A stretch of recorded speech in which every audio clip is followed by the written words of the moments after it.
கன்னியாகுமரியில் வீட்டிற்குள் நுழைந்து மாதுளம் பழம் பறித்த சிறுவர்களை வீட்டின் உரிமையாளர் கட்டி வைத்து காலில் சூடு வைத்ததாக சிறுவர்களின் தாய் போலீசில் புகார் அளித்துள்ளார். கொல்லங்கோடு அருகே வல்லவிலை மீனவ கிராமத்தைச் சேர்ந்தவர் ஷைஜி. இவரது மகன்கள் இருவரும் அதே பகுதியைச் சேர்ந்த கலா என்பவரது வீட்டிற்குள் நுழைந்து மாதுளம் பழம் பறித்ததாக கூறப்படுகிறது. இதை கண்டு ஆத்திரமடைந்த வீட்டின் உரிமையாளர் கலா சிறுவர்களையும் இருவரையும் வீட்டிற்குள் கட்டி வைத்து காலில் சூடு வைத்ததாக கூறப்படுகிறது. படுகாயமடைந்த சிறுவர்கள் இருவரையும் மீட்டு அவரது தாய் மருத்துவமனையில் அனுமதித்த நிலையில் இதுகுறித்து போலீசில் புகார் அளித்தும் நடவடிக்கை ஏதும் எடுக்காமல் போலீசார் இழுத்தடித்து வருவதாக கூறி குற்றம் சுமத்தினர்.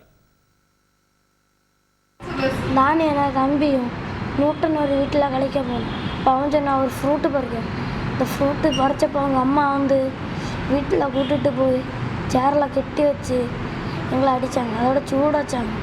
அவங்க சொன்னாங்க, இனி இங்கே வரக்கூடாது, காலையை முடிச்சிட முடியும்னாங்க. அது இல்லாத வீட்டில் உள்ளவங்க இப்போ பெருத்தேர் வந்து இந்த கேஸை வாபஸ் வாங்குங்க அப்படி இப்படின்னு சொல்லி மிரட்டுதாங்க.